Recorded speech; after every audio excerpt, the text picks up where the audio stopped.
करेंगे third main topic inheritance of two genes. तो जिसमें लॉ ऑफ इंडिपेंडेंट असॉर्टमेंट और क्रोमोसोमल थ्योरी ऑफ इनहेरिटेंस आ जाता है। सबसे पहले लॉ ऑफ इंडिपेंडेंट असॉर्टमेंट की बात करते हैं तो मेंडल ने क्रॉस किए पी प्लांट्स को that different in two characters. तो जैसे कि एग्जांपल जिसकी ये थी कि एक क्रॉस करवाया गया पी प्लांट के बीच में जिनके अंदर जो सीड्स थे येलो कलर के और येलो कलर और राउंड शेप के थे, और दूसरे जो सीड्स थे वो ग्रीन कलर और रिंकल शेप के, इनके बीच में क्या करवाया गया, क्रॉस करवाया गया।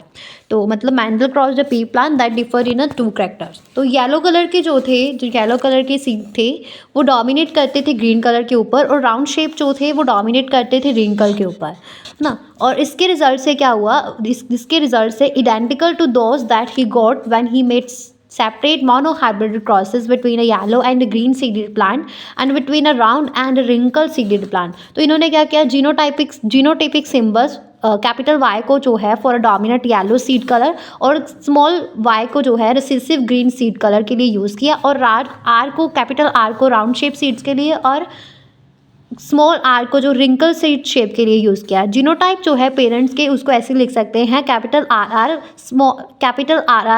Capital Y Y and small R capital Y Y.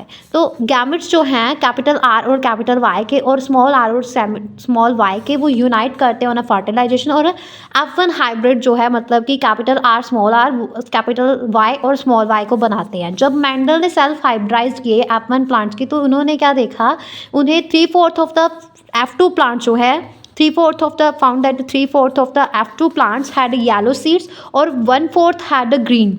और येलो और ग्रीन कलर सिग्रीगेट करते हैं 3:1 में, और राउंड और रिंकल सीड शेप जो है वो ऑल्सो सिग्रीगेट करते हैं 3:1 में, just like in a monohybrid cross. तो इस dihybrid cross as in a figure, in the dihybrid cross as in the figure, phenotypes round yellow wrinkle yellow और round green and wrinkle green जो है appeared होते हैं 9:3:3:1 में।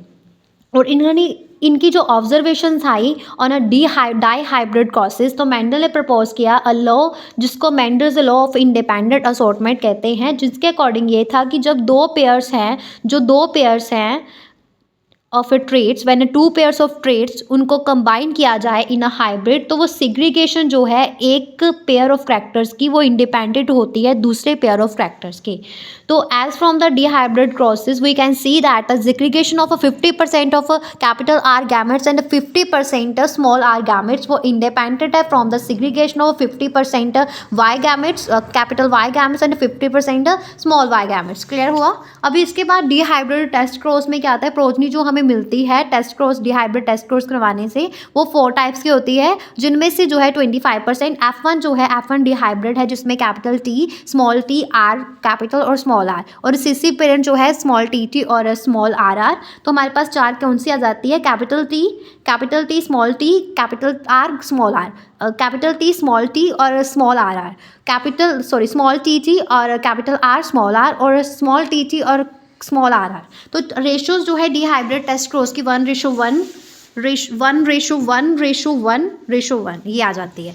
उसके बाद इसमें आ जाता है chromosomal theory of inheritance. Mendel के वर्क के अकॉर्डिंग जो है उसने रिकॉग्नाइज नहीं किया था कि लंबे समय तक उनके जो सेवरल रीजंस थे, लंबे समय तक उनके जो काम को रिकॉग्नाइज नहीं किया गया था। फर्स्टली उन्होंने कम्युनिकेशन जो था वो ईजी नहीं थी करनी, तो इन्होंने क्या किया उस टाइम पे, तो इनका जो वर्क था उसको मतलब पब्लिसाइज नहीं किया गया था। फिर सेकेंडली उनके जो कंसेप्ट था जीन्स का वो स्टेबल था, as a stable discrete units थी जो कंट्रोल करती है एक्सप्रेशन ऑफ ट्रेड्स को, और पेयर ऑफ एलिस जो हैं वो ब्लेंड नहीं करते with each other, was not accepted by his contemporaries as an explanation for the apparently continuous variation seen in nature. तो थर्डली मेंडल की जो अप्रोच थी वो यूज़ करती है मैथमेटिक्स को जो एक्सप्लेन नहीं किया to explain a biological phenomena, जो पूरी तरह से नया था, अनसेप्टेबल था बहुत सारे बायोलॉजिस्ट के लिए उस टाइम पे। तो फाइनली जो है मेंडल के वर्क को सजेस्टेड किया गया, उनके जो जीन्स थे वो थे डिस्क्रीट यूनिट्स थे, जीन्स जो फैक्टर्स थे जो जीन से वर डिस्क्रीट यूनिट्स, उनको जो है उस टाइम पर प्रोवाइड नहीं था, कोई फिजिकल प्रूफ नहीं था कि उनके जो फैक्टर्स थे उनके बारे में जो भी उन्होंने बनाए थे। और जो रीडिस्कवरी थी मेंडल के वर्क की वो after 16 years of a Mendel's death थी 1900, मेंडल ने जो पॉस्टुलेट्स किए उनको रीडिस्कवर्ड किया गया 3 साइंटिस्ट के द्वारा इंडिपेंडेंटली, कार्लस कॉर्नेस के द्वारा, ह्यूगो डी व्राइस के द्वारा जो हॉलैंड की थी, इरिच वॉन टेस्मार्क के द्वारा, जो ऑस्ट्रिया के थे। और क्रोमोसोमल थ्योरी जो है इनहेरिटेंस की, वो प्रपोज की गई वाल्टर सर्टेन और थियोडर बॉबरी के द्वारा 1902 में। ये थ्योरी जो है प्रूव की गई टी एच मॉर्गन के द्वारा 1933 में। और बाय 1902 क्रोमोसोम मूवमेंट जो है during a meiosis had been worked out. Walter Sutton and Theodore Boveri ने नोट किया कि बिहेवियर जो है क्रोमोसोम का वो पैरेलल होता है बिहेवियर ऑफ जीन्स के, और क्रोमोसोम को यूज़ किया जाता है, क्रोमोसोम मूवमेंट जो है वो यूज़ की जाती है एक्सप्लेन करने के लिए मैंडल्स लॉज को। तो यहाँ तक यही करते हैं, उसके बाद नेक्स्ट वीडियो में इसके थर्ड टॉपिक के बारे में और बातें करेंगे।